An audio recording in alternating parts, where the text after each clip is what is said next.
নমস্কার, আমি বাবলি। আমার চ্যানেলে সবাইকে সাদর আমন্ত্রণ।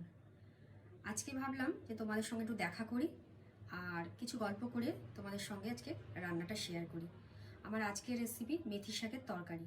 তাহলে চলো চটপট বানিয়ে ফেলি। তাই জন্য দেখো, মেথি শাকগুলোকে একটু বড় বড় করে কেটে নিয়েছি আর কয়েকটা সবজিও কেটে নিয়েছি। এবার চলো রান্নায় ফেরা যাক।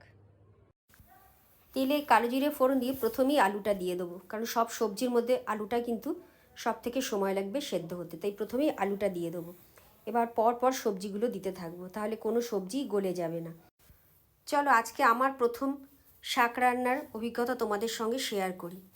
আমি যেদিন প্রথম শাক রান্না করেছিলাম, কড়াইতে তো দিয়েছি, শাকটা যখন দিয়েছি কড়াই পুরো ভর্তি হয়ে গেছে। আমি ভেবেছি এরকমই হয়তো থাকবে, তাই নুনও দিয়েছি ইচ্ছে মতো, যে এতটা শাক তাহলে নুনটাও অনেকটা লাগবে। যথারীতি শাক তো মজে গিয়ে একটুখানি হয়ে গেছে। তারপর যা হওয়ার হলো, সেই শাক তো আর খাওয়া গেল না, পুরোটাই ফেলে দিতে হলো। তোমাদের সাথেও কি কখনো এরকম ঘটনা ঘটেছে? তাহলে আমাকে কিন্তু কমেন্ট করে জানিও। তবে এখন কিন্তু ঠিকঠাক রান্নাটা শিখে গেছি। এবার দেখো রান্নায় ফিরে আসি। সমস্ত সবজিগুলো ভাজা হলে একটু পেঁয়াজ কুচি দিয়ে দিয়েছি। পেঁয়াজটা কিন্তু ভাজবো না, হালকা একটুখানি নরম হলেই তার মধ্যে টমেটো কুচি দিয়ে একটু নেড়ে চেড়ে সামান্য একটু হলুদ দিয়ে শাকটা দিয়ে দেবো। ঢেকে রান্না করে নেবো যতক্ষণ না শাকটা সমস্ত সবজিগুলো নরম হয়ে যায়। শাক নরম হলে চেরা কাঁচা লঙ্কা আর হাফ টেবিল চামচ মতো চিনি দিয়ে আর একটু নেড়ে চেড়ে ঢেকে দেবো।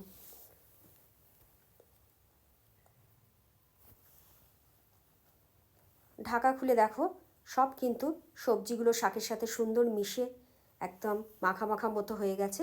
এইবার গ্যাসটা বন্ধ করে দেবো। চলো যাই স্নান করে আসি। এবার গরম গরম ভাতে শাক দিয়ে মেখে খাবো। দেখি কেমন হয়েছে খেতে। একটু ভালো করে লঙ্কাটা চটকে মেখে নিই। ভালোই কিন্তু হয়েছে। নিজের রান্না কী আর বলবো বলো।